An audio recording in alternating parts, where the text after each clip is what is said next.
رحمت خدا کے بن کر ہے چھایا، عرفان رمضان، عرفان رمضان، عرفان رمضان، عرفان رمضان، عرفان رمضان، عرفان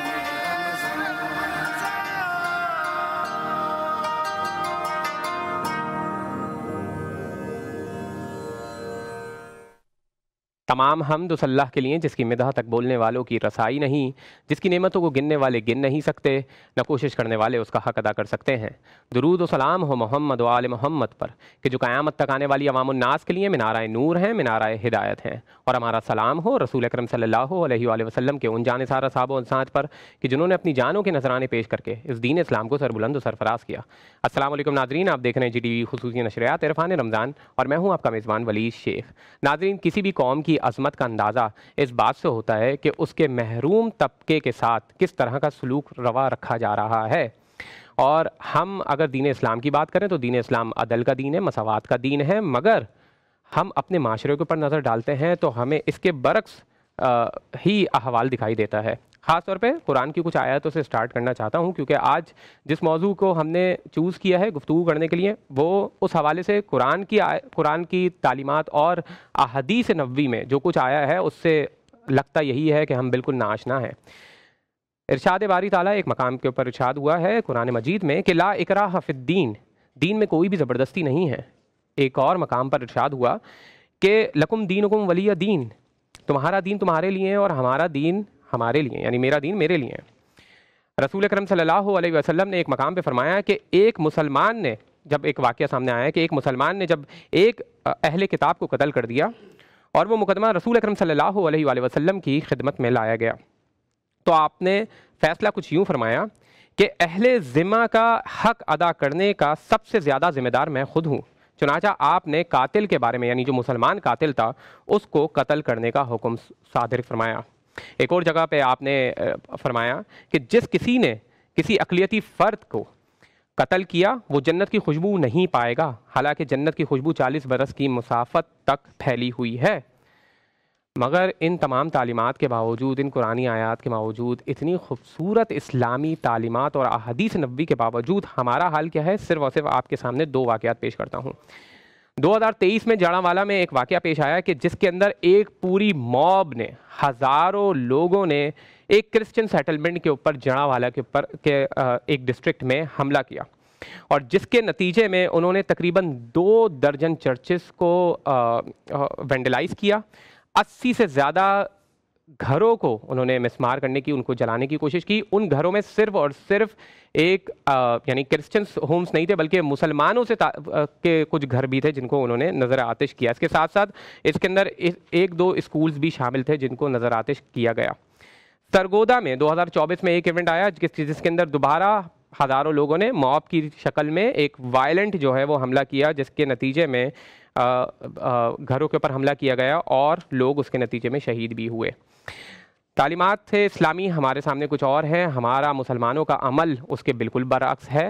علماء کرام ہمارے ساتھ موجود ہے کہ اقلیتوں کے حقوق کے حوالے سے گفتگو کریں گے، اسلامی تعلیمات کیا ان کے تحفظ کے بارے میں ہمیں پیغام دیتی ہے، اس حوالے سے گفتگو کریں گے۔ تمام مکاتب فکر سے علماء دین موجود ہیں، چلتے ہیں ان کے استقبال کی طرف۔ سب سے پہلے ہمارے ساتھ میرے دائیں جانب موجود ہیں ملک کے نامور اسلامک اسکالر، انتہائی علمی اور روحانی شخصیت ہیں، بصیرت و فہم و فراست بھی رکھتے ہیں، جناب علامہ محمد عباس وزیری صاحب۔ السلام علیکم۔ اور آپ کے ساتھ تشریف فرما ہے ملک کے نامور اسلامک اسکالر، آپ محقق بھی ہیں، دانشور بھی ہیں، آپ کی فکر روشنی بانٹتی ہے، آپ کا علم ہماری قوم و ملت کے لیے ایک قیمتی سرمایہ ہے، جناب ڈاکٹر عمیر محمود صدیقی صاحب۔ السلام علیکم۔ وعلیکم السلام۔ اور میرے دائیں جانب موجود ہیں ملک کے معروف عالم دین، کسی بھی تعارف کے محتاج نہیں ہیں، آپ کا جو مزاج ہے وہ انتہائی خوبصورت ہے، علم و عمل کا حسین امتزاج آپ کی شخصیت میں دکھائی دیتا ہے، مرکزی جمعیت اہل حدیث پاکستان کے آپ نائب ناظم ہیں، جناب ابو انشا ڈاکٹر قاری خلیل الرحمن جاوید صاحب۔ السلام علیکم۔ وعلیکم السلام ورحمۃ اللہ۔ اور آپ کے ساتھ تشریف فرما ہے جامعۃ الرشید کے senior faculty member, Al-Ghazali university کے اسسٹنٹ پروفیسر، دلیل کے ساتھ بات کرتے ہیں، تحقیق کے ساتھ بات کرتے ہیں، ریسرچ کے ساتھ بات کرتے ہیں، ریسرچ پیپر لے کر آتے ہیں، اس سے بات کرتے ہیں، جناب ڈاکٹر مفتی رشید احمد خورشید صاحب۔ السلام علیکم۔ وعلیکم السلام۔ کیسے مزاج ہے؟ الحمدللہ۔ علامہ صاحب، دین اسلام کی تعلیمات اتنی خوبصورت ہیں. میں تو خود یہ ابھی احادیث نکال رہا تھا، قاری صاحب سے شیئر بھی کر رہا تھا کہ اتنی زبردست ہمارے ساتھ تعلیمات موجود ہے اقلیتوں کے حقوق کے حوالے سے، مگر اس کے باوجود ہمارے اعمال اتنے زیادہ برخلاف کیوں ہیں اسلامی تعلیمات کے؟ اعوذ باللہ من الشیطان الرجیم، بسم اللہ الرحمن الرحیم، الحمد للہ رب العالمین، صلی اللہ علی سیدنا و نبینا محمد و اہل بیتہ الطاہرین، رب اشرح لی صدری ویسر لی امری واحلل عقدۃ من لسانی یفقہوا قولی۔ اسلام کی تعلیمات قطعاً جتنے ادیان ہیں، ادیان سماوی وغیرہ سماوی ادیان، ان سب میں جامع اور انسانیت کے قریب ترین اور مصلحتوں سے بھرپور ہیں، اس میں کوئی شک نہیں ہے۔ وہ آیت جو آپ نے تلاوت کی، لا اکراہ فی الدین، سورہ بقرہ میں ہے، لا اکراہ فی الدین قد تبین الرشد من الغی، یہ اصل دین کو اختیار کرنے کے حوالے سے ارشاد ہوا ہے کہ کوئی اگر فرض کر لیں کرسچن ہے یا ہندو ہے یا بدھسٹ ہے، تو اس کو آپ تلوار کے زور پہ مسلمان نہیں کر سکتے ہیں، اور اگر ایسا کریں گے تو اس کا کوئی فائدہ بھی نہیں ہے، چونکہ دین کو انسان سمجھ کر اختیار کرے تب اس کا فائدہ ہے۔ لیکن اس کے یہ معنی نہیں ہے کہ کوئی متدین بدین اسلام ہونے کے بعد اس کے احکام کو قبول کرنے میں آزاد ہے، نہیں، احکام کو قبول کرنے میں آزاد نہیں ہے، احکام پر من و ان عمل کرنے کا پابند ہے، اسے آزادی نہیں ہے۔ اس لفظ پہ غور کہ لا اکراہ فی الدین، یعنی اصل دین کو، یعنی مثلا اللہ تعالیٰ کو قبول کرنا، معاد کو قبول کرنا، رسول اللہ کو قبول کرنا، ان کو قبول کرنے میں آپ مجبور نہیں کر سکتے ہیں۔ لیکن جب کسی نے ان اصول کو قبول کیا تو اس کے بعد ان کے یعنی پیغمبر کے بتائے ہوئے قوانین پر عمل کرنے کا وہ پابند ہے، اس میں اگر وہ خلاف ورزی کرنا چاہے گا تو اسے آزادی حاصل نہیں ہے۔ اگر کوئی یہ کہا کہ جناب میں تو آزاد ہوں، لا اکراہ فی الدین ہے، لہذا میں شراب کی دکان کھولوں گا، میں مثلا فرض کر لیں کہ رقص و سرود کی محفلیں لگاؤں گا جہاں بھی میرا جی چاہے، یہ اسے اس طرح کی آزادی حاصل نہیں ہے۔ لہذا اس لا اکراہ فی الدین کو بھی اچھی طرح سمجھنے کی ضرورت ہے، کبھی کہیں کوئی اس کو مس یوز نہ کرے، یعنی غلط استعمال نہ کرے۔ اچھا، تو دین کے احکام قطعاً بہت تمام اقلیتوں کے مفاد میں بھی ہیں، یعنی نظام اسلامی اگر کہیں پہ رائج ہو جائے تو اس میں جبر کا نظام نہیں ہے، زبردستی کا نظام نہیں ہے، اور ان کے حقوق کی رعایت کی گئی ہے۔ حضرت پیغمبر اکرم صلی اللہ علیہ وآلہ وسلم نے بقید جزیہ اقلیتوں کے لیے ان کی جان، مال، عزت اور آبرو کے تحفظ کی گارنٹی دی ہے کہ اب وہ جزیہ دیں گے اور اس کے بدلے میں ریاست انہیں ان کی جان، ان کا مال اور ان کی عزت و آبرو کی حفاظت کے ذمہ دار ہے ریاست، اور یہی قانون کسی بھی اسلامی ریاست میں ہونی چاہیے۔ رہ گئی یہ بات کہ ہمارے ملک میں اقلیتوں کے حقوق کی رعایت نہیں کی جاتی ہے، اس پر عمل نہیں ہوتا ہے، تو عمل نہ ہونا کوئی اور چیز ہے، یعنی مسلمان اسلامی احکام پر عمل کرتے ہیں یا نہیں کرتے ہیں یہ ایک الگ چیز ہے، لیکن اسلامی قوانین کیسے ہیں، ان میں ان کا یعنی اقلیتوں کا خیال رکھا گیا ہے یا نہیں، یہ ایک الگ چیز ہے۔ یعنی اسلامی قوانین میں قطعاً خیال رکھا گیا ہے، اور اگر مسلمان اس پر عمل نہیں کرتے تو مسلمان تو بہت ساری چیزوں پہ عمل نہیں کرتے ہیں، یہی تو المیہ ہے۔ یعنی یہاں پر نہ صرف اقلیتوں کے حقوق کے حوالے سے ہمارا دامن عمل داغدار ہے، بلکہ خود اصل اسلام پر ہمیں ایز اے مسلمان عمل کرنے کے اعتبار سے بھی ہم کوئی نیک شہرت نہیں رکھتے ہیں، بالکل ہماری اچھی شہرت نہیں ہے۔ ایسا ہی ہے۔ یعنی اسلام نے آپ کو کہاں اجازت دی ہے کہ آپ جا کے بم بلاسٹ کریں مسجدوں کے اندر، اللہ اکبر، امام بارگاہوں کے اندر، یا مثلا کلبس کے اندر، حتیٰ کلبس کے اندر، جی، یا مثلا کھیلوں کے میدانوں کے اندر آپ کو اختیار حاصل نہیں ہے یہ۔ جی، تو اس طرح سے یعنی جب کیا کہتے ہیں لوگ اپنے ہاتھ میں قوانین کو لے لیتے ہیں اور اس پر خود عمل کرنے کی کوشش کرتے ہیں لوگوں کے جذبات کو کا استحصال کرتے ہوئے، تو اس طرح کے فجائع جنم لیتے ہیں۔ متاسفانہ ان کو روکنا ریاست کی ذمہ داری ہے۔ بے شک۔ مفتی رشید صاحب، آپ سے سوال یہ ہے کہ ہم بات یہ کرتے ہیں کہ ریاست کی ذمہ داری ہے یہ، مگر بعض اوقات سچویشن کچھ ایسی ہوتی ہے کہ ریاست کی ہاتھ سے بھی معاملات نکل جاتے ہیں۔ جب ہم اتنا جھتہ بنائیں گے، ایک موب سائیکی، موب تھنکنگ ہے ہمارے معاشرے میں، ایک ہم فیصلہ سڑک پہ کرنا چاہتے ہیں، تو کیا یہ اسلامی تعلیمات کے برخلاف نہیں ہے؟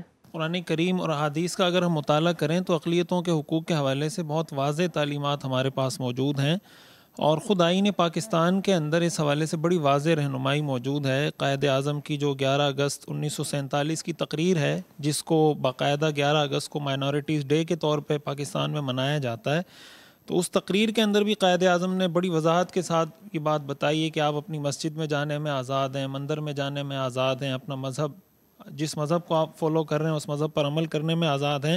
ہمارے ملک کا جو جھنڈا ہے، اس کے اندر جو گرین کلر ہے اور وائٹ کلر ہے، تو اس میں جو وائٹ کلر ہے یہ بنیادی طور پر اسی اقلیتی نمائندگی کے لیے اسی کی علامت کے طور پہ دیا گیا ہے۔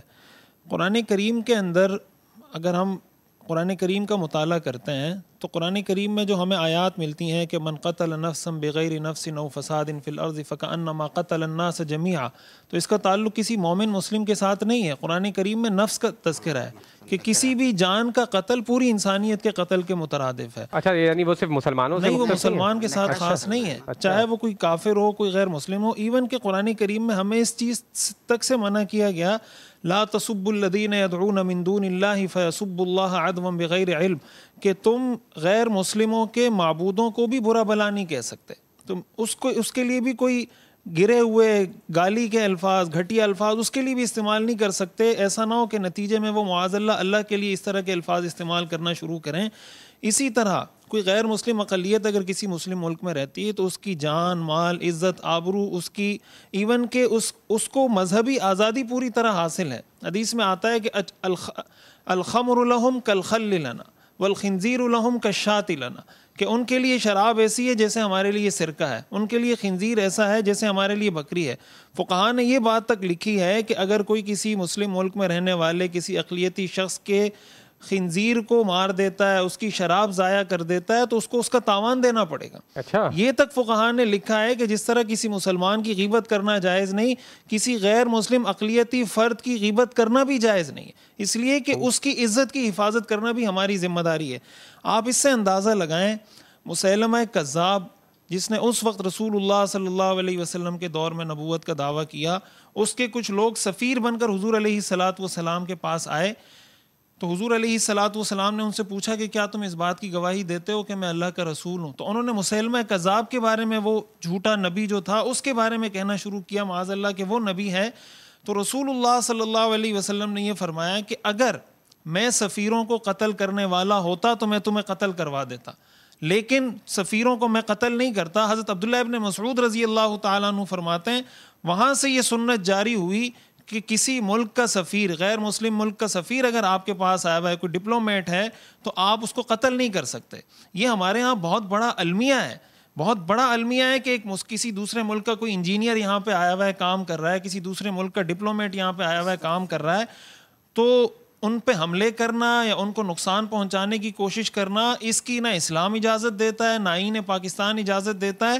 اور حدیث شریف میں رسول اللہ صلی اللہ علیہ وسلم نے ارشاد فرمایا من قتل معاہدا لم یرح رائحۃ الجنہ، کہ جس نے کسی معاہد، کسی اقلیتی فرد کو قتل کیا وہ جنت کی خوشبو بھی نہیں سونگھ سکے گا۔ اور آپ نے فرمایا کہ جنت کی خوشبو 40 سال کی مسافت سے سونگھی جا سکے گی، تو جب جنت کی خوشبو نہیں سونگھ سکے گا تو وہ جنت میں داخل کیسے ہوگا؟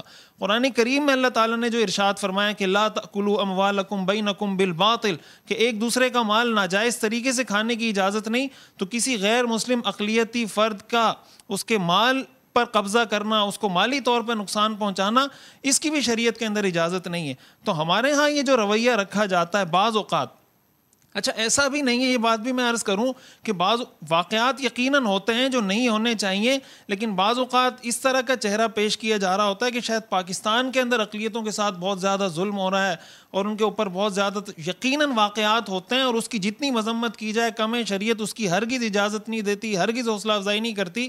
لیکن ایسا نہیں ہے کہ پاکستان کے اندر مسلسل کوئی اقلیتوں کے ساتھ ظلم زیادتی ہو رہی ہے. جہاں ایسا کوئی واقعہ ہوا ہے حکومت نے بھی اس کی حوصلہ شکنی کی کوشش کی کہ ان لوگوں کو سزائیں دی جائیں جو اس کے مجرم ہیں. علماء نے بھی ہر مسلک مذہب فرقے کے علماء نے اس کی ہر طور سے حوصلہ شکنی کی ہے. تو یقیناً ایسے واقعات کا اسلام سے اور آئین پاکستان سے کوئی تعلق نہیں. بہت خوب. ناظرین گفتگو یہ سلسلہ جاری رہے گا, ایک چھوٹا سا بریک لیتے ہیں, بریک کے بعد لوٹ کر آتے ہیں.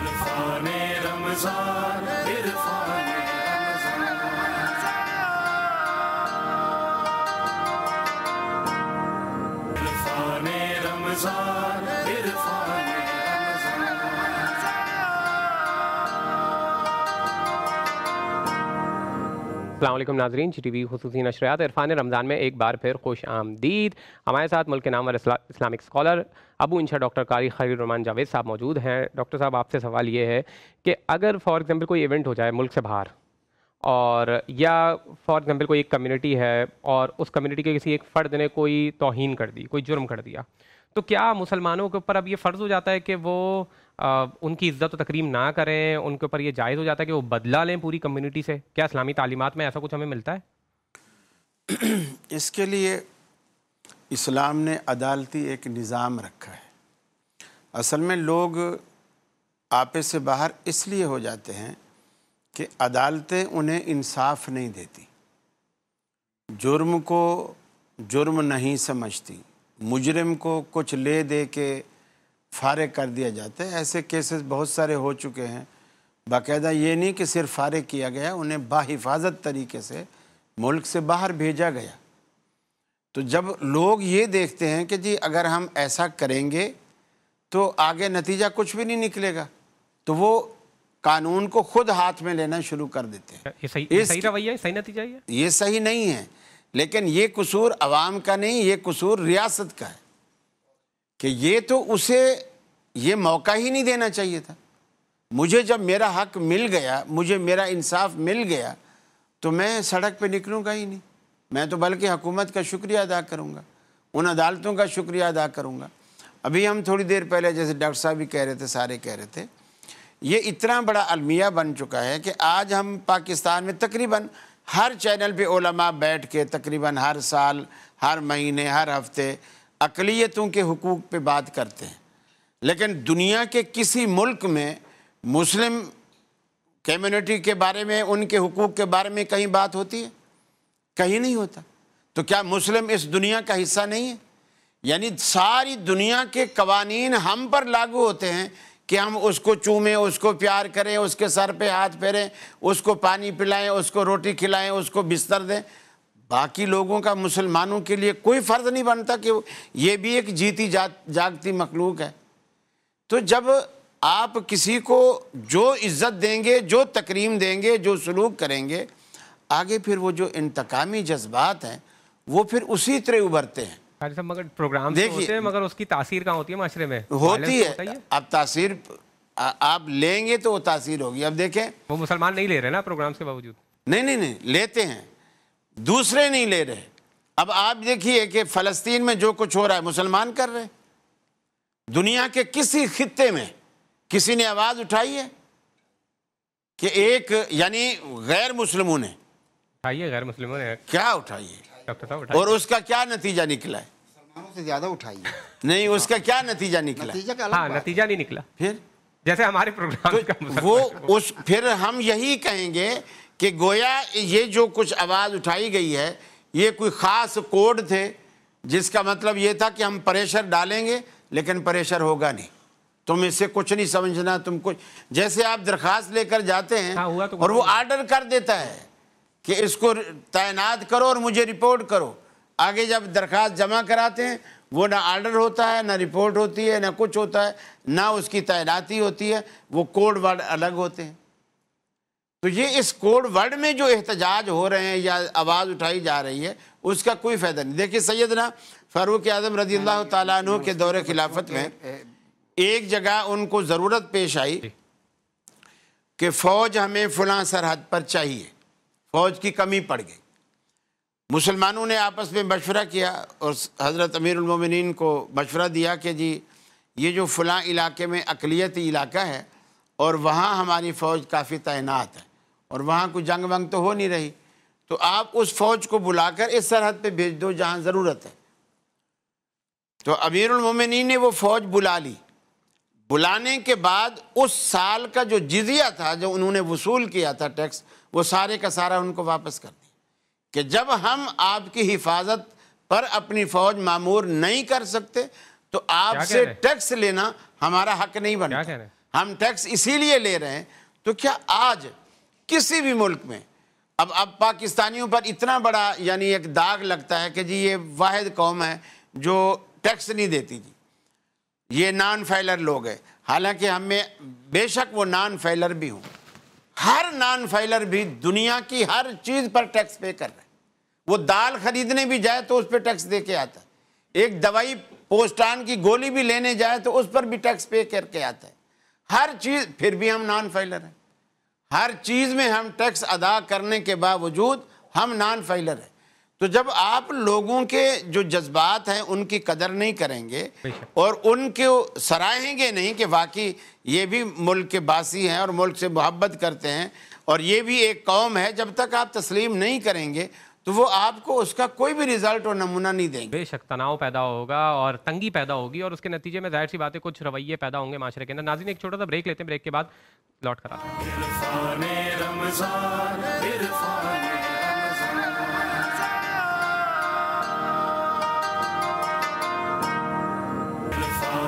رمضان، عرفان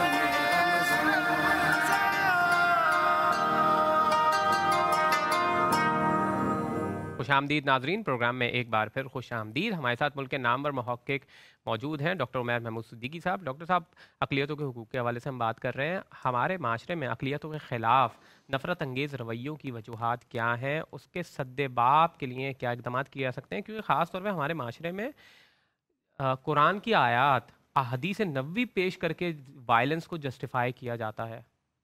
بسم اللہ الرحمن الرحیم. ولید، ایک بہت ہی اہم عنوان پر آپ آج نشست کر رہے ہیں اور میں یہ سمجھتا ہوں کہ جب مائنورٹیز کے رائٹس کی بات کی جاتی ہے تو بہت ساری کنفیوژنز ہیں جو ہمارے لوگوں کے قلب و ذہن میں ہیں اور ان کا دور ہونا ضروری ہے. پہلی بنیادی بات یہ ہے کہ اسلامی قانون کے مطابق ایک غیر مسلم کی کئی اقسام ہو سکتی ہیں. بعض اوقات جب ان اقسام کو ہم نظر انداز کرتے ہیں تو نتیجہ یہ نکلتا ہے کہ پھر کسی بھی نوعیت کے غیر مسلم کا تذکرہ ہوتا ہے اور رائٹس آف مائنورٹیز کی بات کی جا رہی ہوتی ہے. دیکھیے، ایک غیر مسلم وہ ہیں جنہیں حربی کہا جاتا ہے، یعنی وہ ملک جن کے ساتھ آپ کا ملک برسر پیکار ہے، جنگ ہو رہی ہے، تو وہاں کے لوگ آپ کے لیے دارالحرب کی وجہ سے احکامات میں بالکل مختلف ہو جاتے ہیں بنسبت ان غیر مسلموں کے جو آپ کے ملک میں بس رہے ہیں. جس کی ایک بڑی واضح مثال اس وقت اسرائیل کی ہے. اسرائیل ظاہر ہے کہ ایک دارالحرب ملک ہے اور وہاں کے جو بسنے والے لوگ ہیں ان کے احکامات ان لوگوں سے یکسر مختلف ہوں گے جو دیگر غیر مسلموں کے لیے ہوتے ہیں. Make sense. اسی طرح کچھ غیر مسلم وہ ہیں جو مستامن کہلاتے ہیں، یعنی دارالحرب سے ایک شخص آپ کے ملک میں امان لے کر آ جاتا ہے، جس میں بہت سی مثالیں دی جا سکتی ہیں کہ آپ نے ابھی سفیر کی مثال دی، مفتی صاحب نے ابھی سفیر کی مثال دی کہ جب ابن نواحہ اور ابن افعال حضور علیہ السلام کی بارگاہ میں مسالمہ کا خط لے کر آئے تو آپ صلی اللہ علیہ وسلم نے پوچھا کہ فما تقولانی انتما، تو انہوں نے جواب میں کہا کہ نقول کما قال، ہم بھی وہی کہتے ہیں جو مسالمہ نے کہا. تو آپ علیہ السلام نے فرمایا کہ فواللہ لولا ان الرسول لا تقتل لضربت اعناقکم، اللہ کی قسم اگر سفیر کو قتل کیا جانا یہ جائز ہوتا تو میں تم دونوں کو از خود قتل کر دیتا. تو سفارت کاری کی وجہ سے انہیں قتل نہیں کیا گیا. لیکن امام احمد بن حنبل اور دیگر محدثین نے اسے نقل کیا ہے کہ اسلامی ریاست میں کیونکہ دعوی نبوت کر دینا یہ گویا کہ اسلامی ریاست کی ریٹ کو چیلنج کر دینے کے مترادف ہے. اگر اسلامی ریاست میں کوئی خدا ہونے کا دعویٰ کر بیٹھتا ہے نعوذ باللہ من ذالک، یا اسلامی ریاست کے خلاف آپ دیکھیے کہ کوئی ایسا علم بغاوت بلند کر دیتا ہے کہ جس میں لوگوں کی جان مال عزت آبرو محفوظ نہیں رہ پاتی. تو ابن مسعود رضی اللہ تعالیٰ عنہ کے دور میں جب آپ گورنر تھے اور ابن نواحہ کو جب دوبارہ گرفتار کیا گیا تو آپ نے پھر اسے قتل کیا اور فرمایا کہ تمہارا قتل اسی وقت واجب ہو گیا تھا جب حضور علیہ السلام نے یہ بات ارشاد فرمائی تھی، لیکن آج کے دور میں تم سفیر نہیں ہو۔ تو آپ غور کیجئے کہ ایک غیر مسلم وہ ہے جو مرتد ہو جاتا ہے، یعنی فرض کیجئے کہ ایک مسلمان ہے، وہ اپنا مذہب چھوڑ کر کسی اور مذہب کو اختیار کر لیتا ہے، تو اس کے لیے مائنورٹیز کے رائٹس نہیں ہیں۔ اب مرتد کے احکامات، دیکھیے میں مجھے بات پوری کرنے دیجئے، مرتد کے شرعی احکامات کچھ اور ہیں۔ رائٹ ٹو فری ٹرائل کی جب آپ بات کر رہے ہیں تو وہ یقیناً ہر انسان کا حق ہے۔ اگر عدالتی سطح پر کوئی بات ثابت ہو جاتی ہے تو اس کے وہ حقوق نہیں ہوں گے جو عام کسی کرسچن یا جوز کے ہو سکتے ہیں، تو مرتد کے احکامات الگ ہیں۔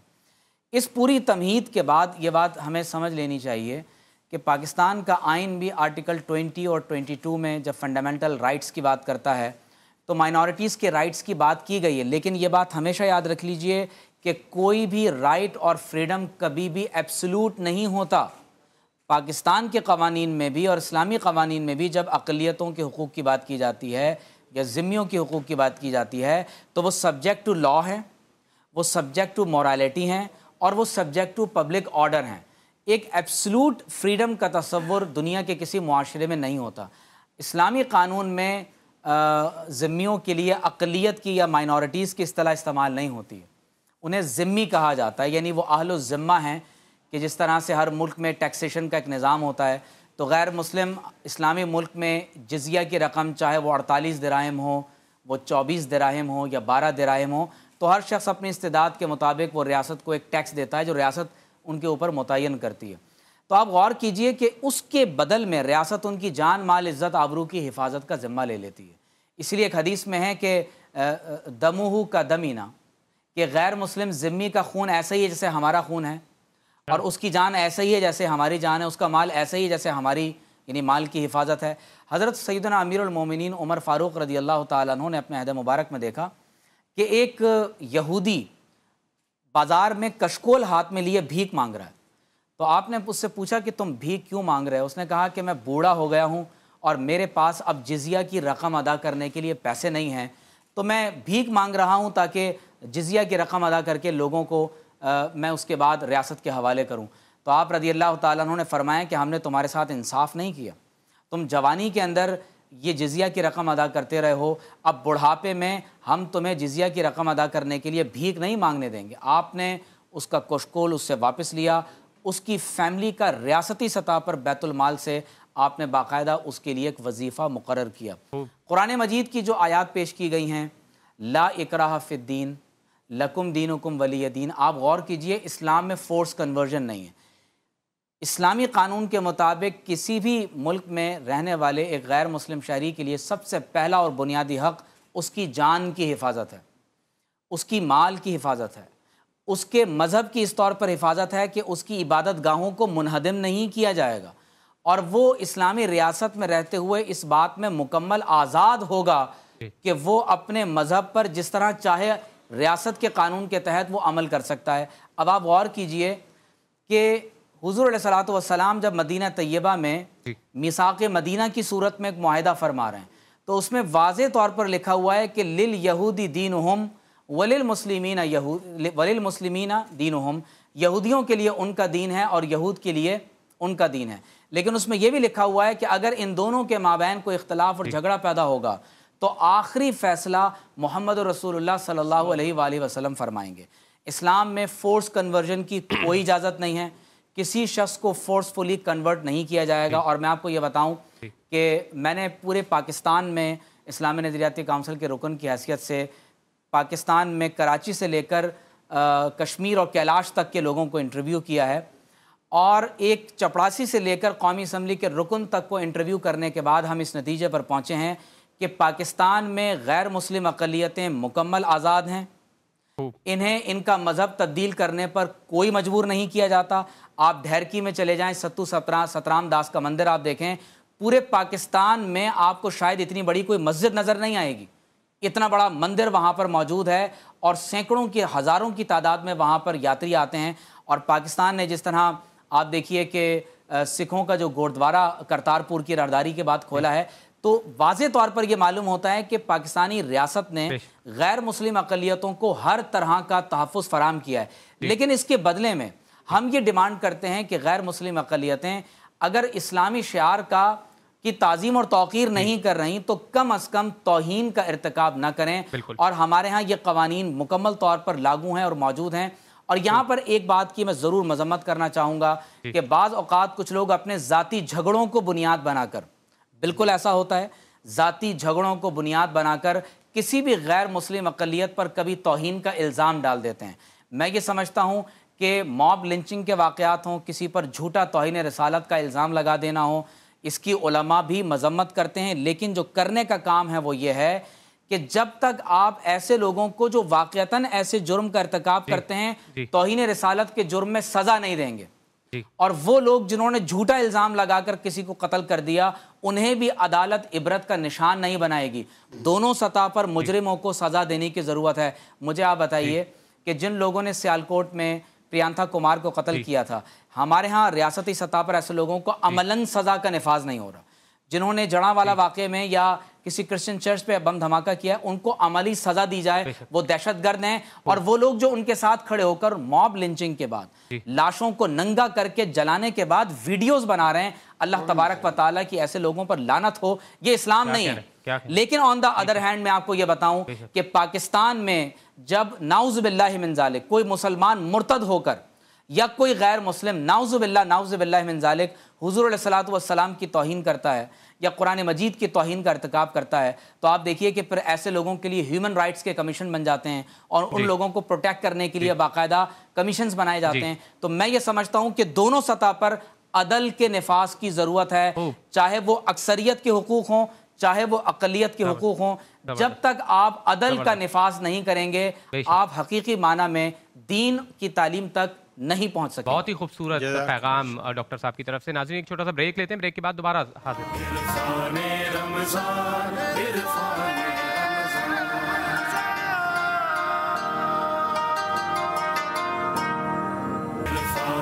رمضان عرفان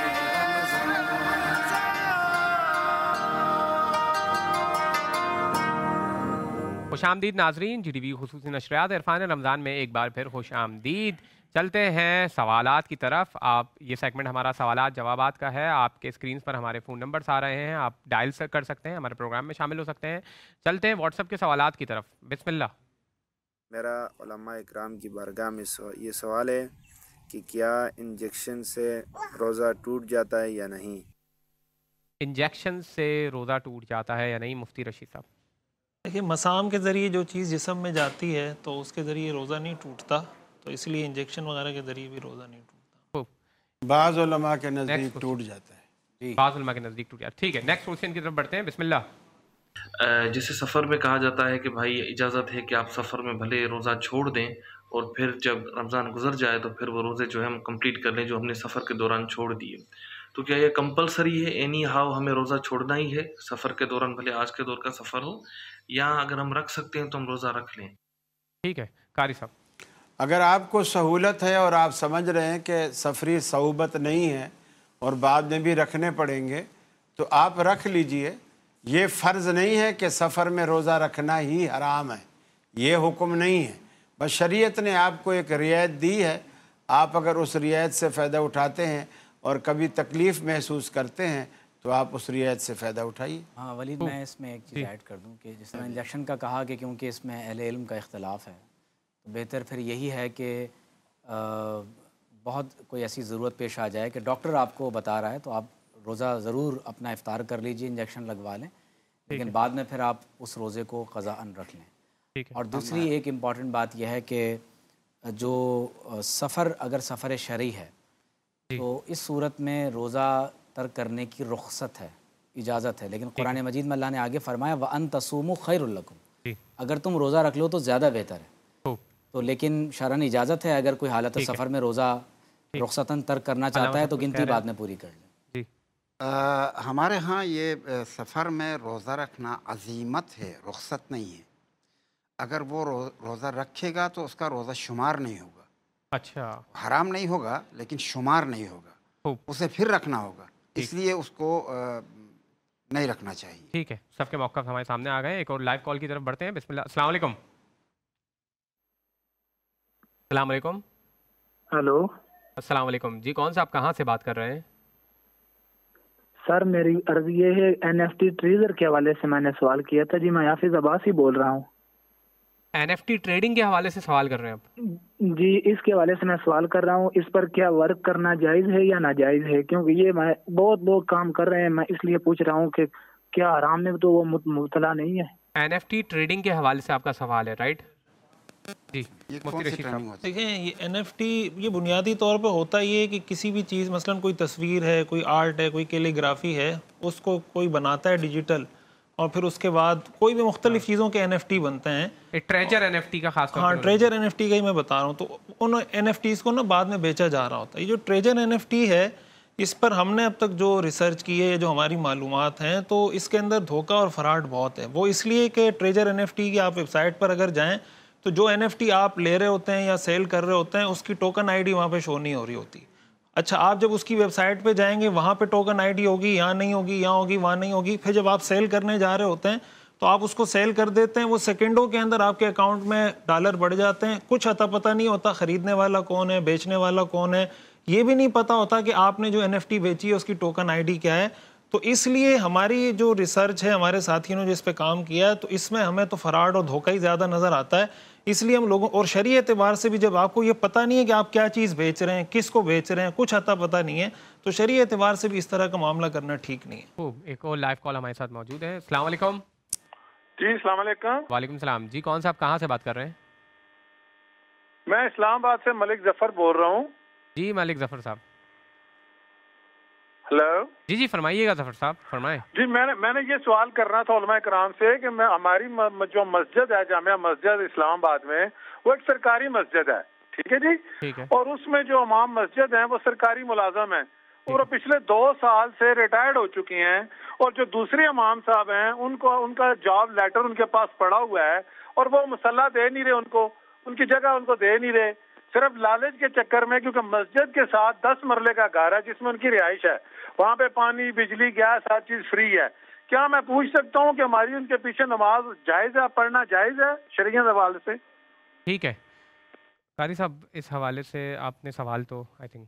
پہلی بات تو یہ ہے کہ یہ بھی ظلم ہے کہ ایک شخص ساری جوانی, ساری زندگی وہ آپ کی خدمت پہ لگا دیتا ہے, اور حالانکہ دینی علم ایک ایسا علم ہے اس پہ ریٹائرمنٹ نہیں ہوتی. جتنا آدمی بوڑھا ہوتا چلا جاتا ہے اس کی ویلیو معاشرے میں بڑھتی چلی جاتی ہے. میں نے ایسے بزرگ دیکھے ہیں جو خود سے ضعیفی کی وجہ سے چل نہیں سکتے, لوگ انہیں پکڑ کے کرسی پہ بٹھاتے ہیں اور خود آگے نیچے زمین پہ بیٹھ جاتے ہیں, اور انہیں کہتے ہیں حضرت ہمیں کوئی نصیحت فرمائیے. یعنی اللہ تعالیٰ نے اس علم کو عزت اتنی دی ہے, اور یہ تو ظلم ہے کہ ایک آدمی اس ایج کو پہنچ گیا تو آپ کہیں جی اب تیرے یہ دنیاوی علوم کے ساتھ مگر یہ بھی تو ظلم ہے نا کہ 60 سال کا ہو پھر بھی نہیں تو مسجدوں کی کمی تھوڑی ہے, ضروری تھوڑی ہے بھی اسی مسجد میں ہی جانا ہے. وہ تو الگ کیس ہے نا. ایسا کر دیں, ایک کو خطیب بنا دیں, ایک کو امام بنا دیں, ایسا کر دیں, نہ ریٹائر کریں اس کو. تو مقصد یہ کوئی ایسی صورتحال بنائی جائے. اور پھر معاشرہ یہ اتنا بڑا ظلم کر رہا ہے کہ ایک آدمی کو ساری زندگی بھینس کا دودھ نکالتے رہے, بوڑھی ہوئی تو کسائی کے حوالے کر دیا. یہ انصاف نہیں ہے. ٹھیک ہے, اب یہ ہے کہ اس کو چلو کوئی ایسا سسٹم اس کا کر دو. اب چلو گورنمنٹ میں ہوتا ہے کہ پھر اس کو کوئی گریجویٹی مل جاتی ہے, کچھ مل جاتا ہے, علماء کو کیا ملتا ہے. تو معاشرہ ان کے لیے کوئی ایسی چیز کر دے کہ ایسے ذرائع ان کے لیے پیدا کر دے کہ وہ یعنی ایسی حالت میں نہ آئے کہ ان کو کسی کے آگے ہاتھ پھیلانا. ایک اور لائیو کال ہمارے ساتھ موجود ہے. السلام علیکم. وعلیکم السلام ورحمۃ اللہ وبرکاتہ. میں عمر دین بات کر رہا ہوں, وادی نیلم کیل آزاد کشمیر سے. قاری خلیل الرحمان جاوید صاحب سے میرا سوال ہے. جی فرمائیے گا. قاری صاحب آپ کا پروگرام ڈیلی سنتے ہیں, ماشاءاللہ آپ بہت اچھے دلائل دیتے ہیں اور ہم آپ سے مطمئن ہوتے ہیں. میرا ایک سوال ہے کہ عورتیں جو ہے نا اعتکاف میں اپنے گھر میں اعتکاف کر سکتی ہے یا نہیں؟ عورتیں اپنے گھر میں اعتکاف کر سکتی ہیں یا نہیں؟ ٹھیک ہے قاری صاحب. قرآن مجید میں اللہ رب العالمین کا ارشاد ہے وَلَا تُبَاشِرُوهُنَّ وَأَنْتُمْ عَاكِفُونَ فِي الْمَسَاجِدِ. اعتکاف کا مسجد کے ساتھ بڑا گہرا تعلق ہے, اور جب بھی اعتکاف بیٹھے, چاہے مرد بیٹھے چاہے عورت بیٹھے, ہمارے ہاں مسجد کا ہونا لازم ہے. مسجد سے ہٹ کر وہ اعتکاف نہیں کر سکتی۔ اور دوسری بات یہ کہ رسول اللہ صلی اللہ علیہ وسلم کے دور میں جب ازواج مطہرات بھی اعتکاف بیٹھتی تو وہ بھی مسجد میں آ کر کے بیٹھتی تھی۔ ٹھیک ہے، اس لیے ہمارے لیے مسجد سے ہٹ کر جواز کا ہم تو فتویٰ نہیں دے سکتے۔ ٹھیک ہے علامہ صاحب، جو سوال ایک پوچھا گیا ہے قاضی صاحب نے ایک پہلو کے اوپر تو وضاحت کر دی۔ ایک جو پہلو تھا کہ اس کی جو دوسرا بندہ ہے اس کا لیٹر مل چکا ہے، اس کو نوکری مل چکی ہے، مگر اس کے باوجود وہ پہلے جو مولوی صاحب ہیں وہ نہیں جا رہے ہیں، تو اس حوالے سے شریعت کیا کہتی ہے؟ آپ اسے اعتکاف والے مسئلے میں بھی رائے لے لینا، اس مسئلے میں کیوں، اس مسئلے میں بھی میں آپ کی خدمت میں عرض کروں وہ چونکہ حکومت کی ہے جی، تو ریاست کے جو قوانین ہیں ان قوانین کے مطابق عمل کرنا چاہیے۔ اگر ریاست، چونکہ ریاست کا ادارہ ہے، جو ادارہ ان کا ہے تو ان کے قوانین کے مطابق چلنا چاہیے، جو بھی قوانین ہیں اس کے مطابق۔ اگر اس میں ریٹائرمنٹ ہے تو یہ ریٹائر ہو چکا ہے تو اس کو ریٹائر شمار کیا جائے، لیکن اگر اس میں ریٹائرمنٹ نہیں ہے تو زبردستی اور بالفورس اس کو ریٹائر کرنے کی کوئی وجہ سمجھ میں نہیں آتی، ان کے قوانین میں ہونا چاہیے۔ اچھا، وہ دوسرا مسئلہ اعتکاف کا جو مولانا صاحب نے بتا دیا، ہمارے ہاں بھی خواتین مسجد میں اعتکاف کر سکتی ہیں، اور اعتکاف کے لیے جامع مسجد ہونی چاہیے، محلے کی چھوٹی مسجد میں اعتکاف نہیں ہو سکتا، نہ مردوں کا نہ عورتوں کا۔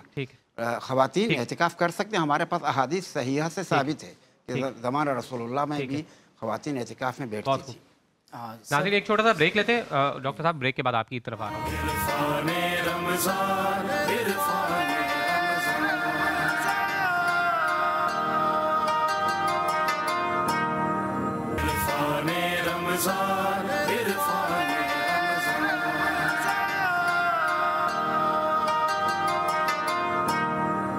السلام علیکم ناظرین، جی ٹی وی خصوصی نشریات عرفان رمضان میں ایک بار پھر خوش آمدید۔ لائیو کالر ہمارے ساتھ موجود ہیں۔ السلام علیکم۔ السلام علیکم۔ السلام علیکم۔ وعلیکم السلام۔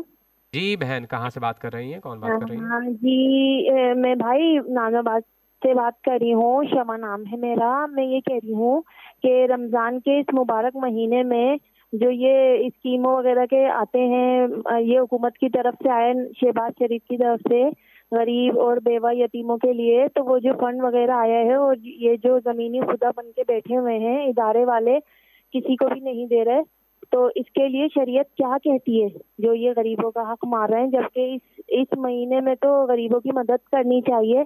ٹھیک ہے، یعنی وہ اسکیم والے وہ آپ تک نہیں پہنچا رہے ہیں، وہ غریبوں تک نہیں پہنچا رہے ہیں۔ ٹھیک ہے جی جی ٹھیک ہے، اور گورنمنٹ کی طرف سے کچھ اسکیمز وغیرہ ہوتی ہیں رمضان میں آتی ہیں تو وہ غریبوں تک نہیں پہنچا رہی، اس کے حوالے سے شریعت کیا کہتی ہے؟ جی میں بس 2-3 وضاحتوں کے ساتھ کہ احناف کے ہاں مختصراً یہ جائز ہے کہ عورت مسجد جماعت میں اعتکاف کرے، اور اسی مسجد میں اگر وہ اعتکاف کر لیتی ہے جہاں جماعت کے ساتھ نماز پڑھی جاتی ہے تو جائز ہے، لیکن بہتر یہ ہے کہ وہ مسجد بیت میں اپنے گھر میں ہی جس مقام کو اس نے نماز کے لیے مختص کر لیا ہے تو مسجد بیت میں ہی اعتکاف کرے، تو وہ اعتکاف مسجد بیت میں ہی ہوگا، وہ اس کے لیے زیادہ بہتر ہے۔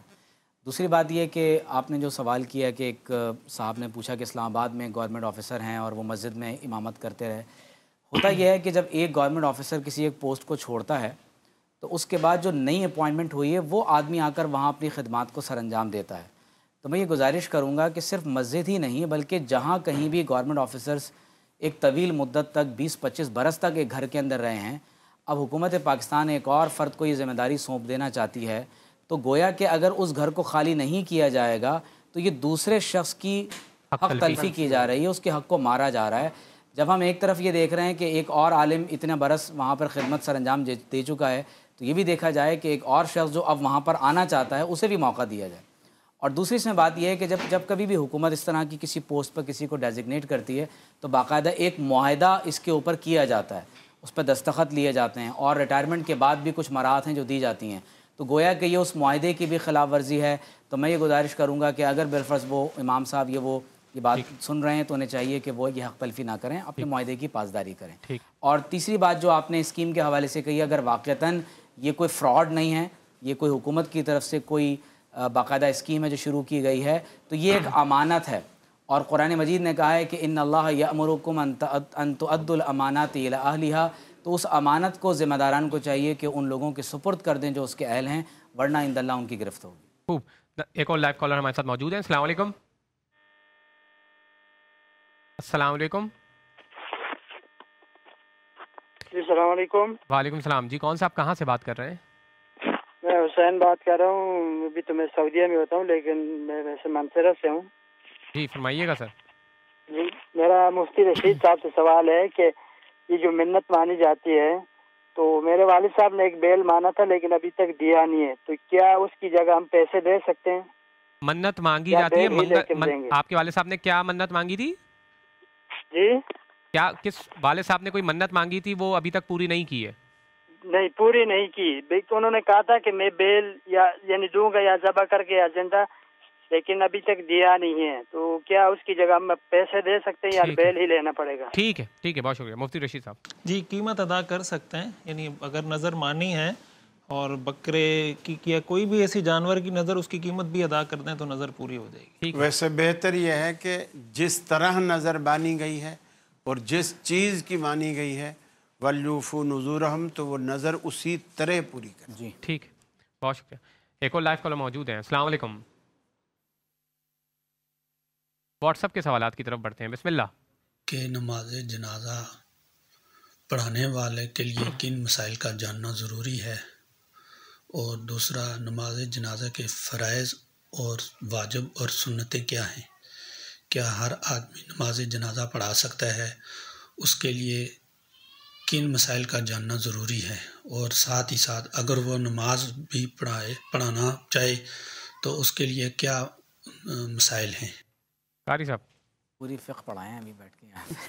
جو علماء ہیں وہ یہ پڑھتے ہیں, اس کو دعائیں آنی چاہیے, اس کو وضو آنا چاہیے, اس کو جنازے کے احکام یہ آنے چاہیے, کتنی تکبیریں ہیں, پہلی تکبیر میں کیا پڑھنا ہے, دوسری میں درود پڑھنا ہے, تیسری میں میت کی مغفرت کے لیے دعائیں پڑھنی, یہ اسے آنی چاہیے, اور دعائیں بھی آنی چاہیے, اور چوتھی تکبیر کے بعد سلام پھیرنا ہے. درس نظامی تو ضروری نہیں ہے کہ اس نے 9 سال کا درس نظامی ضروری نہیں ہے, مسلمان ہونا ضروری ہے. ٹھیک. اور دوسری بات یہ ہے کہ بعض جنازوں میں اللہ کے رسول نے 4 سے زیادہ تکبیرات بھی پڑھی ہیں, لیکن تکبیرات پہ اضافہ کر کے آپ نے کوئی نیا کام نہیں کیا, بلکہ ان تکبیرات میں بھی آپ نے دعاؤں کا ہی اہتمام کیا. تو یہ قبلہ رخ ہونا بھی ضروری ہے, اور میت کا یا سامنے ہو یا میت نہ ہو تو کم از کم قبر سامنے ہو. ہم یعنی اسی طرح جنازے کے قائل ہیں. کچھ احباب جو جنازہ کا ابانہ بھی پڑھ لیتے ہیں تو ان کے لیے پھر میت کا بھی سامنے ہونا ضروری نہیں ہے, اور وہ اسی طرح جنازہ پڑھتے ہیں. بہت شکریہ ناظرین. ایک چھوٹا سا بریک لیتے ہیں, بریک کے بعد دوبارہ حاضر ہوتے ہیں.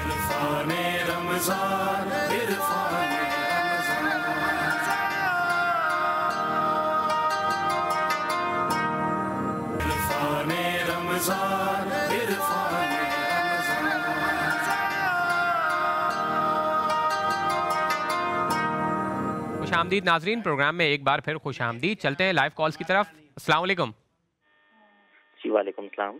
جی کون صاحب کہاں سے بات کر رہے ہیں؟ جی میں ابراہیم بات کر رہا ہوں کراچی سے. اچھا میرا علماء سے 2 سوال ہیں, بہت مختصر سے بولوں گا. میں نے پہلے بھی سوال کیا تھا کہ عبادات کے معاملے میں تو ہم پاکستانی لوگ, میرا کافی ٹائم گزرا ہے مشرقی وسطیٰ میں, یو اے ای اور سعودی عرب میں, تو عبادات کے معاملے میں تو پاکستانی بہت آگے ہیں, نماز, روزہ, حج, عمرہ, داڑھی رکھنے سے اسپیشل, لیکن معاملات کے معاملے میں ہم دین پہ بالکل عمل نہیں کرے. تو علماء کرام کا اس میں کیا کردار ہے کہ ہم جو کاروباری بے ایمانیاں ہیں, جھوٹ ہے, پھر اس کے علاوہ ناانصافی ہے, حق تلفی ہے, کمزور کو جو ہے وہ ہم دباتے ہیں, تو یہ ساری چیزیں جو ہیں ہمارے معاشرے میں جو ایگزسٹ کرتی ہیں آلریڈی پہلے سے, تو ہم اس کے لیے علماء ہمارے کیا خیال کردار ادا کر سکتے ہیں. اور میرا دوسرا سوال یہ آغا صاحب سے ہے. آغا صاحب سے بس مجھے یہ پوچھنا ہے کہ یہ جو ہمارے درمیان اگر کسی چیز پہ جو برے پیشے ہیں اس کے بارے میں کوئی فتاوی ہمارے پاس ہے کہ اس کو ہم ڈسکریج کریں, جیسے کہ شراب نوشی, شراب کا کوئی دکان کھول لے, یا جیسے کہ میڈیا کے بہت سارے مطلب اس طرح سے ہوتے ہیں, تو وہ اس کے لیے ہم کیا کر سکتے ہیں کہ جو لوگ غلط راستے پہ چل رہے ہیں ان کو روکنے کے لیے. میں میڈیا سے مراد میرا بے روی ہے, میں یہ سب کی بات نہیں کر رہا, آپ سمجھ رہے ہیں. تو یہ سب چیزیں. جزاک اللہ, شکریہ. بہت شکریہ. اچھا ابراہیم صاحب, آپ نے یہ سوال پہلے بھی پوچھا تھا اور اس کا سوال علماء کرام نے جواب دیا تھا, اور آج بھی ہم بیٹھے ہوئے ہیں, ہم بھی قرآن کی آیتیں پیش کر رہے ہیں, ہم احادیث نبوی پیش کر رہے ہیں, اور تو تعلیمات علماء کرام اپنے بیانات دیتے رہتے ہیں اور مثبت پہلو اپنی طرف سے ادا بھی کر رہے ہیں, اپنا ایک اچھا عمل جو ہے اپنا مثال پیش بھی کر رہے ہیں, مگر اس کے باوجود لوگوں کو اگر نہیں ماننا تو وہ اسلامی تعلیمات کو نہیں مانیں گے. اس کے حوالے سے پھر وہ یہ تو لوگوں کے اوپر ہے نا کہ وہ اسلامی تعلیمات کو علماء سے سیکھ رہے ہیں تو اس کے اوپر عمل عمل بھی کریں. جو ایک لائیو کالر کی طرف بڑھتے ہیں, پھر جو آپ کا دوسرا سوال ہے اس کا جواب بھی دلوائیں گے. السلام علیکم. وعلیکم السلام. جی کون صاحب کہاں سے بات کر رہے ہیں؟ میں کراچی سے عزیر بات کر رہا ہوں. حضرت سوال یہ مفتی رشید صاحب سے کہ آخری دنوں میں جو آخری اشرا ہوتا ہے تراویح ختم قرآن کا, تو اس میں بعض مسجدیں چندہ لیتے ہیں, عصر سے لے کر وہ مغرب تک جو ہے نا لاؤڈ اسپیکر میں چندہ مانگتے ہیں, تو یہ جائز ہے شرعی اعتبار سے؟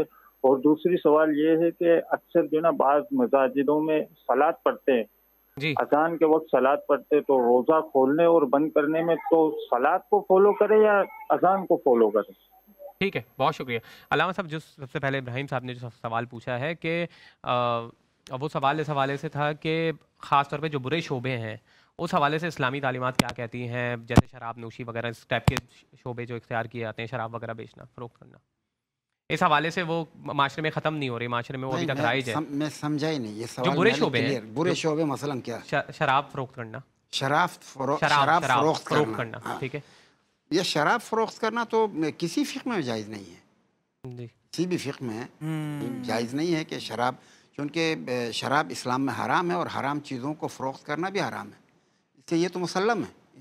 اس میں سوال کیوں؟ مسلمان دیکھیں ابراہیم صاحب, آپ کے جو دو سوالات تھے, مسلمان اگر اس کے اوپر عمل نہیں کر رہے تو وہ ایک الگ چیز ہے. مفتی رشید صاحب, آپ چندے کے حوالے سے سوال پوچھا گیا ہے, روزے کے حوالے سے بھی سوال پوچھا گیا, افطاری کے حوالے سے. کوئی ایسا رویہ نہیں ہے کہ اس طرح اسپیکر مانگ کے اور محلے میں اسپیکر کھول کے چندہ مانگنا کوئی ایسا عمل نہیں ہے جس کی حوصلہ افزائی کی جائے. وجہ اس کی ہے کہ اگر یہ سلسلہ شروع ہو گیا تو ہمارے یہاں جتنی مسجدیں اور ہر مسجد سے عصر کے بعد, عصر سے مغرب تک لوگ چندہ مانگنا شروع کر دیں تو میرے خیال سے لوگوں کی تو زندگی اجیرن ہو جائے گی. تو اس طرح کے کام کرتے ہوئے یہ دیکھنا چاہیے کہ کسی کو اس سے اذیت نہ ہو. علماء نے تو یہ تک لکھا ہے کہ بھئی آپ اگر کوئی جمعے کا بیان کر رہے ہیں, کچھ بھی کر رہے ہیں, تو اس حد تک اسپیکر کھولیں جس حد تک آپ کے نمازی موجود ہیں, جن کو آواز جانی چاہیے ان کو جائے.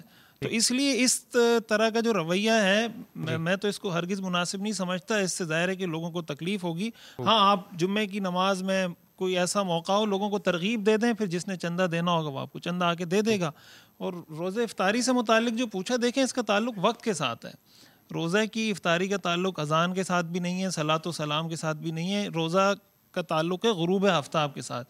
جب غروب آفتاب ہو گیا تو پھر اس کے لیے افطاری کرنا, اس کو حکم ہے کہ وہ افطاری کرے. بات واضح ہو گئی ہے. اور چندے کے لیے میرا مشورہ یہ ہے کہ آپ یہ موقع ہی کیوں دیتے ہیں کہ وہ اسپیکر لگا کے چندہ کریں, آپ بینڈ مانگے دے دیں, ان کو ضرورت ہی نہ پڑے مانگنے. بہت خوب.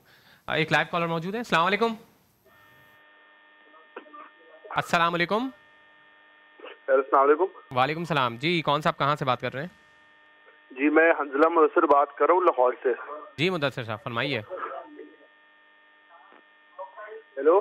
جی مدثر صاحب فرمائیے, آواز آ رہی ہے آپ کی, فرمائیے. میرا سوال قاری خلیل الرحمان جاوید سے ہے کہ اگر دو احادیث صحیح الاسناد ایک دوسرے کے خلاف جا رہی ہوں تو ہم کس احادیث کو لیں گے؟ ٹھیک ہے, ٹھیک ہے. ایک اور لائیو کالر موجود ہے ہمارے ساتھ. السلام علیکم. جی وعلیکم السلام. جی سر فرمائیے گا, کیا سوال ہے آپ کا؟ کون صاحب کہاں سے بات کر رہے ہیں؟ جی گجرات سے حسنات بات کر رہا ہوں. جی فرمائیے گا سر, کیا سوال ہے آپ کا؟ جی ایمان مفصل اور ایمان مجمل میں تھوڑی سی کلیریفیکیشن چاہیے. ایمان مفصل میں ہم کہتے ہیں شر اور خیر اللہ کی طرف سے ہے, تو تھوڑا سا وہ ایسے لگتا ہے کہ شر شاید ادھر سے نہ ہو. اور ایمان مجمل کے اندر ہم اللہ پاک کو ناموں اور صفتوں کے ساتھ مانتے ہیں, اور نبی پاک علیہ السلام کو ساتھ صفتوں اور ناموں کے ساتھ وہاں ایڈ نہیں ہے. یہ کائنڈلی کلیریفائی کر دیجیے. بہت خوب. قاری صاحب سب سے پہلے دو حدیثوں کے حوالے سے سوال پوچھا گیا ہے کہ اگر دو متضاد ہوں, صحیح السند سے ہو مگر دونوں ایک دوسرے سے ٹکرا رہی ہوں, تو پھر کیا کیا جائے؟ پہلی بات تو یہ ہے کہ رسول اکرم صلی اللہ علیہ وسلم کے دو فرمان جو دونوں صحیح سند کے ثابت ہوں تو آپس میں متضاد نہیں ہوتے, چونکہ آپ اللہ کے سچے رسول ہیں. آپ اپنی ہی باتوں کے خلاف نہیں کہیں گے. ان میں لازماً ایک ضعیف ہوگی, ایک صحیح ہوگی, ایک.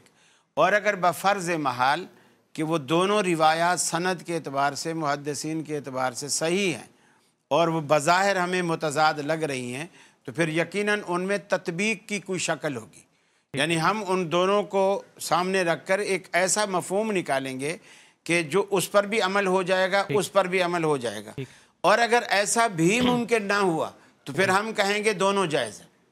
ٹھیک ہے. اچھا ولید, میں ڈاکٹر صاحب ایک سب سے پہلے مفصل اور ایمان مفصل اور مجمل کے حوالے سے بھی چیزوں پہ کامنٹ کرنا چاہتا ہوں. دیکھیے, پہلی بنیادی بات, رسول اللہ صلی اللہ علیہ وسلم کے فرامین میں کانٹرڈکشن کہیں نہیں ہوگا. ٹھیک ہے، کیونکہ اللہ کے رسول علیہ الصلوۃ والسلام کا کلام وہ تضادات سے پاک ہے، لیکن بالفرض اگر کسی کو دو صحیح الاسناد روایات میں بظاہر تضاد یا کانٹرڈکشن نظر آتا ہے تو سب سے پہلا کام یہ کرنا ہے کہ آپ نے اس میں تطبیق کی کوشش کرنی ہے۔ نمبر 1، اگر تطبیق ممکن نہ ہو اور پھر بھی تعارض رفع نہ ہو سکے تو یہ امکان ہے کہ وہ ناسخ اور منسوخ کا مسئلہ ہو۔ یہ ممکن ہے کہ آپ علیہ الصلوۃ والسلام نے کسی بات کی پہلے اجازت مرحمت فرمائی ہو اور بعد میں آپ صلی اللہ علیہ وسلم نے اس عمل سے اہل ایمان کو منع کر دیا ہو اور روک دیا ہو، لیکن اس کے باوجود اگر فرض کیجئے کہ وہاں ناسخ اور منسوخ کا مسئلہ بھی نہیں ہے تو پھر یہ دیکھا جائے گا کہ ان احادیث کا راوی کون ہے، کیونکہ ہمارے ہاں جب آپ علم اسناد اور اسناد کے حوالے سے سند پر بحث کرتے ہیں تو حدیث کا راوی کون سے صحابی ہیں یہ بہت میٹر کرتا ہے۔ اگر صحابی غیر مجتہد ہیں اور ایک صحابی وہ ہیں جو مجتہد ہیں، فرض کیجئے کہ ایک روایت حضرت ابو ہریرہ رضی اللہ تعالیٰ عنہ سے مروی ہے اور اسی کے متضاد ایک اور معنی کی روایت ہے جو حضرت سیدنا عبداللہ بن مسعود رضی اللہ تعالیٰ عنہ سے مروی ہے، تو کیونکہ ابن مسعود رضی اللہ تعالیٰ عنہ حدیث کے فقہی معانی تک زیادہ رسائی رکھتے ہیں بنسبت حضرت ابو ہریرہ رضی اللہ تعالیٰ عنہ سے، تو جو مجتہد صحابی ہیں ان سے مروی روایت کو اصولیین کے ہاں زیادہ ترجیح دی جائے گی۔ اور جہاں تک تعلق ہے اس بات کا کہ انہوں نے خیر اور شر اور صفاتی ناموں کے بارے میں بات کی، تو حضور علیہ الصلوۃ والسلام کے 40 سے زائد صفاتی نام قرآن مجید میں ذکر ہوئے ہیں، اور اگر آپ رسول اللہ صلی اللہ علیہ وسلم کی ان صفات اور خوبصورت ایٹریبیوٹیو نیمز کی طرف توجہ دیں تو وہ اہل ایمان کی محبت میں اضافے کا باعث بنتے ہیں۔ احادیث میں اور بھی کہیں 5 نام بھی ذکر ہوئے، قرآن مجید میں 40 سے زیادہ آپ صلی اللہ علیہ وسلم کی صفات ذکر ہوئی ہیں۔ قابل توجہ بات یہ ہے کہ جب ہم ایمان مفصل یا قرآن میں کہیں یہ پڑھتے ہیں کہ خیر اور شر دونوں اللہ کی طرف سے ہے، ٹھیک ہے، تو یاد رکھ لیجئے کہ کائنات میں کوئی شے ایسی نہیں ہے جس کا خالق پروردگار عالم نہ ہو، لیکن اللہ تبارک و تعالی کی جناب سے جو چیز ہم تک پہنچ رہی ہے وہ خیر ہی خیر ہوتی ہے، شر ہم خود پیدا کرتے ہیں۔ اب بعض اوقات ایسا ہوتا ہے کہ ہم اسے شر تصور کر رہے ہوتے ہیں، پھر یہ شر بھی کبھی کاسمک ہوتا ہے، جیسے فرض کیجئے کہ زلزلے کا آ جانا یا آسمانی بجلی کا گر جانا، اور کبھی ایسا ہوتا ہے کہ ہم اپنی ذات کے تناظر میں کسی شے کو خیر یا شر تصور کر رہے ہوتے ہیں، لیکن اپنے اینڈ رزلٹ کے اعتبار سے وہ کیا ہے اور اللہ تعالیٰ کی اس میں کیا حکمت پوشیدہ ہے، تو اللہ تبارک و تعالیٰ علیم بھی ہے، خالق بھی ہے، اور علی کل شیء قدیر ہونے کے ساتھ ساتھ وہ حکیم بھی ہے۔ تو یہ لازم نہیں ہے کہ ہمیں بظاہر اس شر میں جو حکمت نظر نہیں آ رہی وہ حکمت ہمارے علم میں بھی ہو۔ یہ خیر اور شر کا مسئلہ ایسا ہے کہ ایتھیزم کی طرف سے اس کو $1,000,000 کا کوشچن کہا جاتا ہے، تو میں یہ چاہوں گا کہ خیر اور شر کے مسئلے میں آپ کسی دن کوئی تفصیلی بات رکھیے گا، اس مختصر وقت میں شاید ہم جو بھی اس پر جواب دیں گے تو وہ لوگوں کے لیے مزید کنفیوژن کا باعث نہ بن جائے، لیکن صرف اتنا اس میں ضرور سمجھ لیجئے کہ اللہ کی جناب سے جو عطا ہو رہا ہے وہ بظاہر ہمیں خیر لگتا ہے یا شر لگتا ہے، بیدک الخیر، اللہ کی بارگاہ میں وہ خیر ہے۔ ایک اور لائیو کال موجود ہے، بڑھتے ہیں سوال کی طرف، واٹس ایپ کے سوالات کی طرف بڑھتے ہیں، بسم اللہ۔ جو خواجہ سرا ہیں کیا ان پہ شریعت لاگو ہوتی ہے؟ جیسے ہم بچپن میں بنا اسکول کی کلاسوں میں پڑھتے تھے کہ نماز ہر مسلمان مرد اور عورت پر فرض ہے، ایسے کیا خواجہ سرا ان کو کس کیٹیگری میں رکھیں گے؟ باقی شریعت کے بارے میں کیا ان پہ بھی شریعت لاگو ہوتی ہے، نماز وغیرہ اور جو چیزیں ہیں؟ کیا سرگٹ پینے سے وضو ٹوٹ جاتا ہے؟ ہم اکثر دیکھتے ہیں جنازوں پر لوگ سرگٹ پی رہے ہوتے ہیں، وہ اسی حالت میں ہی مطلب جنازہ پڑھ لیتے ہیں، تو کیا سرگٹ پینے سے وضو ٹوٹ جاتا ہے یا نہیں؟ ٹھیک ہے علامہ صاحب، سب سے پہلا جو سوال پوچھا ہے خواجہ سراؤں کے حوالے سے کہ کیا دین اسلام کی شریعت کے کوئی قوانین ان کے اوپر لاگو ہوتے ہیں؟ نہیں، خواجہ سرا بھی مکلف تو ہیں، اور جب مکلف ہیں تو احکام شرعیہ ان پر بھی لاگو ہیں، اس میں کوئی شک نہیں ہے۔ دوسرا سوال جو انہوں نے پوچھا یہ سگریٹ پینے کے حوالے سے، سگریٹ پینے کے حوالے سے، ہماری فقہ میں تو نماز جنازہ کے لیے وضو کا ہونا شرط بھی نہیں ہے۔ اچھا جی، یعنی اس کو وضو کے بغیر بھی آپ نماز جنازہ میں شرکت کر سکتے ہیں، اور یہ حقیقت میں نماز نہیں ہے، یہ دعا ہے حقیقتاً۔ ٹھیک ہے، اور باقی رہ گئی یہ بات کہ کیا سگریٹ پینے سے کیا وضو ٹوٹ جاتا ہے؟ جی نہیں، سگریٹ پینے سے وضو بھی نہیں ٹوٹتا ہے، لہٰذا یہ کوئی مشکل بات نہیں۔ ولید، یہ خواجہ سرا پر کیونکہ بہت ڈیبیٹ پاکستان میں ٹرانسجینڈر ایکٹ کے حوالے سے ہو چکی ہے، یہ آپ کو روڈوں پر جو نظر آ رہے ہیں نا، یہ خواجہ سرا نہیں ہیں، یہ مرد ہیں جو بھیک مانگنے کے لیے ایک نیا حلیہ انہوں نے اختیار کیا ہوا ہے۔ اسلام میں تیسری جنس کا کوئی تصور نہیں ہے، یہ غلط فہمی دور کر لیں۔ اسلام میں تیسری جنس کوئی نہیں ہے، اللہ نے یا تو مرد بنائے ہیں یا عورتیں بنائی ہیں یا معذور ہے، معذور کے شرعی احکامات اور ہوں گے، اور اس میں بہت ڈیٹیلز ہیں۔ واٹس ایپ کے سوالات کی طرف بڑھتے ہیں، ضرور تفصیل نہیں لینی اس کے بارے میں، واٹس ایپ کے سوالات کی طرف بڑھتے ہیں۔ یہ بہت امپورٹنٹ موضوع ہے، اس کو آپ آگے نہیں جانے دیں ایسے۔ اچھا، یہ ٹرانسجینڈرزم پہ یہ خواجہ سرا پر سوال ہوا ہے، اس پہ آپ تفصیل لیں، بھلے آپ سوالات کو اسکپ کریں مزید۔ آپ دیکھیے کہ جب آپ کو لینا ہے، ضروری سوال لینا ہے۔ جی واٹس ایپ کے سوالات کی طرف بڑھتے ہیں، بسم اللہ۔ میرا سوال یہ ہے کہ اگر آدمی عشاء کی نماز جماعت سے نہ پڑھ سکے تو کیا وتر جماعت کے ساتھ پڑھ سکتے ہیں؟ جی وتر کے ساتھ نماز پڑھ سکتے ہیں۔ وتر جماعت کے ساتھ بالکل، اللہ کے رسول نے رمضان میں پڑھی ہے، باقاعدہ قرات ثابت ہے۔ پہلی رکعت میں آپ سبح اسم ربک الاعلی، دوسری رکعت میں قل یا ایھا الکافرون، تیسری رکعت میں سورہ اخلاص، یہ اللہ کے رسول نے جماعت کے ساتھ پڑھے ہیں۔ اور دوسری بات میں یہ کہنا چاہوں گا، نبی کریم صلی اللہ علیہ وسلم کا ایک فرمان ہے کہ اگر میری احادیث کو کوئی شخص 40 کی تعداد میں زبانی یاد کر لیتا ہے تو اللہ تعالیٰ اس کو مجتہد، جو اسلام کے مجتہد ہیں لوگ، ان میں اللہ روز آخرت ان کو ان کے ساتھ اٹھائے گا۔ اسی حدیث کے پیش نظر محدثین نے 40 کے نام سے حدیث کے کتابچے لکھے، جن میں 40 احادیث مختلف موضوعات پر جمع کی۔ تو سیدنا ابو ہریرہ جو ہزاروں حدیثوں کا نہ صرف حافظ ہے، عالم ہے اور بیان کرنے والا ہے، اس کو اجتہاد کے درجے سے باہر نکال دینا میں سمجھتا ہوں یہ قرین انصاف نہیں۔ یہ اصول فقہ کا مباحث کے تناظر میں بسم اللہ بات میں نے کی ہے قاری، نہیں پھر آپ کہیں اصول فقہ، اصول فقہ کے مباحث کے اصول سے گزارش ہے کہ 2011 سے میں مطلب مسلسل جدوجہد کر رہا ہوں نوکری کی تلاش میں، تو جدھر بھی جاتا ہوں مطلب پہلے ہاں ہو جاتی، جب اینڈ ٹائم میں وہاں پہنچتا ہوں تو آگے سے کوئی نہ کوئی مشکل آ جاتی ہے، مطلب یا وہ آدمی بیمار ہو جاتا ہے، اس طرح کی مطلب اشکالات سامنے آ رہی ہیں۔ اس کے لیے کوئی شرعی مسئلہ ہو، کوئی حکم ہو شریعت کے اندر تو پلیز مجھے بتا دینا۔ جزاکم اللہ خیر۔ مفتی رشید صاحب کی طرف رشید بھائی مفتی صاحب کی وضاحت کریں گے، لیکن ایک بہت غلط میں آپ کی طرف آ رہا ہوں، خواجہ سرا کے موضوع پر ایک غلط مسئلہ چلا گیا ہے، اس کی وضاحت ضروری ہے۔ اب میں آپ کی طرف آ رہا ہوں، بس مفتی رشید صاحب یہ مفتی صاحب آپ فرمائیں۔ میں ان کا سوال تو نہیں سن سکا، میں وہ حدیث کے حوالے سے کچھ بات کرنا چاہ رہا تھا۔ جو یہ بات آئی تھی نا کہ حدیث میں بظاہر بعض اوقات تعارض نظر آتا ہے، تو دیکھیں اس میں سب سے پہلے اس چیز کو دیکھا جاتا ہے کہ حدیث کی مختلف اقسام ہیں، حدیث متواتر ہے، حدیث مشہور ہے، خبر واحد ہے۔ ہمارے ہاں بعض لوگوں کے ذہن میں یہ تصور پایا جاتا ہے کہ ہم نے صرف صحیح حدیث پر عمل کرنا ہے، اور ضعیف حدیث کا مطلب یہ ہوتا ہے کہ وہ قابل عمل ہی نہیں ہے۔ حالانکہ آپ اگر ضعیف حدیث کی کیٹیگرائزیشن کی طرف جائیں تو خود ضعیف حدیث کی تقریباً محدثین نے کوئی 25-26 اقسام بیان کی ہیں، اس میں مضطرب ہے، مقلوب السند ہے، مقلوب المتن ہے، مصحف ہے، مختلف قسم کی ضعیف احادیث ہیں۔ تو یہ جو لوگوں کے ذہن میں بعض اوقات تصور پایا جاتا ہے نا کہ یہ حدیث ضعیف ہے، صحیح ایک وہ حدیث جس کو بالکل کسی صورت قبول نہیں کیا جا سکتا، وہ موضوع حدیث ہوتی ہے۔ موضوع حدیث کا مطلب من گھڑت حدیث جو ہوتی ہے۔ لیکن اگر کوئی حدیث ثابت ہے، بعض اوقات حدیث ضعیف ہوتی ہے لیکن مختلف طرق سے مروی ہوتی ہے، تو وہ حسن بن جاتی ہے۔ تو ایک تو یہ چیز پیش نظر رہنی چاہیے۔ دوسرا، جب تعارض کی بات کی جاتی ہے، بظاہر جب تعارض ہمیں نظر آتا ہے، خواجہ سرا کے وہ جو مسئلہ ہے اس کے اوپر بھی ذرا میں اس پر بھی آتا ہوں مختصر اس کو مکمل کر کے۔ فقہائے کرام نے اس کے لیے مختلف اصول محدثین نے، اصولیین نے بیان کیے۔ مثلا امام مالک رحمۃ اللہ علیہ کا یہ مذہب ہے کہ اگر وہ اہل مدینہ کے عمل کے خلاف دیکھتے تھے تو وہ کہتے تھے کہ بھئی اہل مدینہ کا عمل خود حجت ہے۔ اسی طرح مختلف اصولیین، مختلف محدثین کے اس میں مختلف اصول ہیں۔